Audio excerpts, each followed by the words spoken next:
waaw hello 3 mois ngi ni gisuma samay règle te dama bëgg nga jox ma dem def visite. Naare da nga ma oo jëlee ma sama kër indi ma ba ci jardin bi di ma wax sa waxu 3 mois gisoo say règle Naare boo toogee 3 mois gisoo say règle yow ku la ëmbal.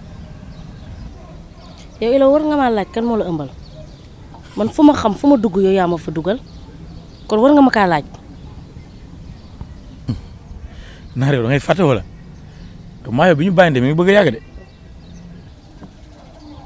wuy ma gis nga jigéen bu la waxee ne yow yaay bàyyi doomam rek jàpp ne yow yaay bàyyam. mais Naare yow waxuma da nga ëmb de juste da nga ma ne 3 mois gisoo say règle. xoolal xam nga lan laa bëgg nga jox ma dem def sama visite balaa ma lay indi riir fii ci cité bi.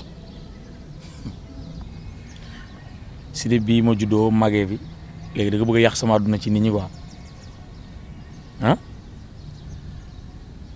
xanaa li ma la wax di nga ko def wala doo ko def ma ne damaa bëgg nga jox ma xaalis ma dem def sama visite foofu nag laa yem ak yow.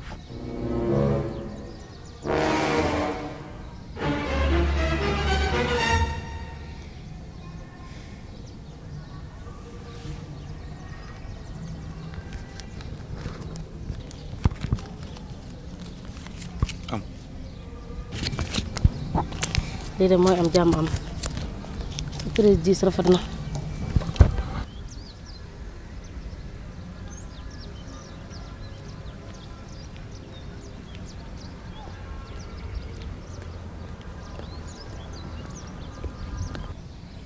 sama gars yi yàgg nañ ma wax bàyyil booy bi billaay yàgg nañ ma wax bàyyil booy bi kërëb fu mu nekk nii moom day am raison moom kërëb moom day am lu mu wax moom tamit kenn raw ma ko waa vraiment dama bëgg gel trop. pourtant démb woo naa la ba sonn mais jotuma la. démb bu may woo samay business laa nekkoon toi. ah je vois que. mais mon cœur. oui ma reine. sama studio de moo jeex. studio loolu xanaa gaam la. gaamu lan loolu di matière ñu koy jàngi suñu école. ah bon matière mais yow non sàggan nga quoi sa matière nan lay mën a jeex te doo ma ko wax. pourtant bëggoon naa la ko wax sam papa sax laa ko bëggoon naa wax sax de. léegi man en tant que sa copain man bari njëriñ laa la fi amal en fait loolu lu muy jar. 20 000 francs. 20 000 ah toi aussi.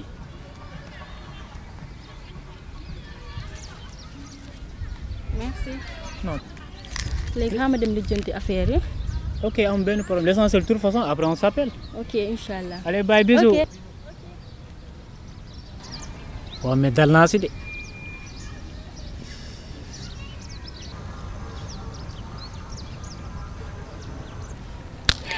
waaw booy. walaay lan nga am yow. man de 40 000 bu dee jaay tuuti rafet nga xam ne man la fi fekk. ñun du ñoo dof. kon gëm na noonu sama ëmb noonu. sajul loolu. gisagul dara sax man daal bëgg naa loolu.